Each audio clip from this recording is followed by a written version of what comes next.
सोचिए, एक तरफ हम रोज सुनते हैं एआई लाखों नौकरियां खा जाएगी, लेकिन दूसरी तरफ कंपनीज एआई से जुड़े नए कामों के लिए लोगों को हायर भी कर रही है। तो सच क्या है? एआई नौकरियां छीन रहा है या नई नौकरियां बना रहा है? आइए अच्छे से समझते हैं। नमस्कार, मैं हूं तमन्ना सिंह और आप देख रहे हैं मनी मंच। Japanese financial services company Nomura की एक रिपोर्ट ने इस सवाल का इंटरेस्टिंग जवाब दिया है। रिपोर्ट के मुताबिक भारत में एआई की वजह से जितने काम खत्म हो रहे हैं उससे ज्यादा नए काम भी बन रहे हैं। लेकिन इसमें एक बड़ा ट्विस्ट है।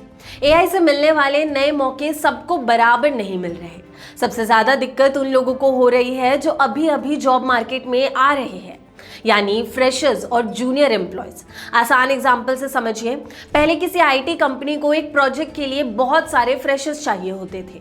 कोई बेसिक कोडिंग करता था, कोई टेस्टिंग, कोई डेटा चेक करता था, कोई रिपोर्ट्स बनाता था। और अब इनमें से कई कामों में एआई मदद कर सकता है।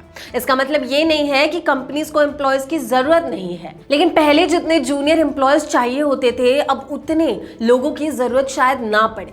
और यही जॉब मार्केट में एक बड़ा बदलाव दिख रहा है। नोमुरा इसे के शेप्ड स्प्लिट कहता है। सिंपल शब्दों में समझिए, एक तरफ एक्सपीरियंस लोगों की डिमांड बढ़ रही है, दूसरी तरफ फ्रेशर्स के लिए एंट्री मुश्किल हो रही है, क्योंकि एक्सपीरियंस्ड एम्प्लॉयज एआई का यूज करके अपना काम और तेज कर सकते हैं। लेकिन फ्रेशर्स को जो बेसिक काम करके एक्सपीरियंस मिलता था, जैसे basic coding, code testing, data को चेक करना, रिपोर्ट्स बनाना, कस्टमर्स के सवालों का जवाब देना, उनका एक हिस्सा अब एआई कर रहा है। और इसका असर कॉलेज प्लेसमेंट्स पर भी पड़ सकता है। कंपनीज पुराने एम्प्लॉय को एक साथ निकालने के बजाय नई हायरिंग कम कर रही है, यानी बड़ी लेऑफ्स की हेडलाइन शायद ना दिखे, लेकिन फ्रेशर्स के लिए नौकरी पाना मुश्किल हो सकता है। अब सवाल है, अगर एआई कुछ जॉब्स को अफेक्ट कर रहा है तो नए जॉब्स आ कहां से रहे हैं? क्योंकि एआई को बनाना, सिखाना और चलाने के लिए भी लोग चाहिए। भारत में नए मौके डेटा एनोटेशन, लैंग्वेजेस और एआई से जुड़ी आईटी सर्विसेज में बढ़ रही है। जैसे एआई को अगर हमें समझाना है कि कार क्या होता है, तो हमें एआई को कार पहचानना सिखाना है। तो इस काम के लिए किसी को हजारों फोटोज देखकर बताना होगा एआई को कि देखो ये कार है, ये बाइक है, ये इंसान है। एआई को हिंदी, मराठी, तमिल और दूसरी भारतीय भाषाएं समझाने के लिए भी लोग चाहिए। लेकिन यहाँ एक जरूरी बात है, एआई से बनने वाले 90% से ज्यादा नई जॉब्स टेक्नोलॉजी सेक्टर में ही है। और यही भारत के सामने चैलेंज है।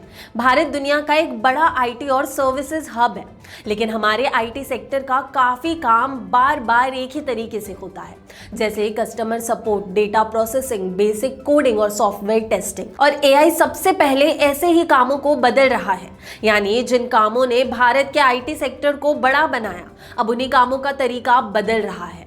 लेकिन पिक्चर पूरी तरह नेगेटिव भी नहीं है। भारत के पास लाखों इंजीनियर्स और एक बहुत बड़ा टेक टैलेंट पूल है, लेकिन अब सिर्फ डिग्री काफी नहीं होगी। आपको एआई के साथ काम करना, डेटा समझना और प्रॉब्लम सॉल्व करना भी सीखना होगा, क्योंकि सच ये है, एआई कुछ नौकरियां कम करेगा, कुछ नए मौके भी बनाएगा। लेकिन सबसे बड़ा बदलाव होगा जब काम के लिए जरूरी स्किल्स बदलेंगी, और बदल भी रही है, हम सब देख रहे हैं। और शायद एआई के दौर में कंपटीशन इंसान और एआई के बीच नहीं होगा, कंपटीशन होगा उस इंसान के बीच जो एआई के साथ काम करना जानता है और उसके बीच जो नहीं जानता। उम्मीद करते हैं आपको ये वीडियो पसंद आई हो। ऐसे और वीडियोस के लिए लाइक, शेयर और सब्सक्राइब जरूर करें।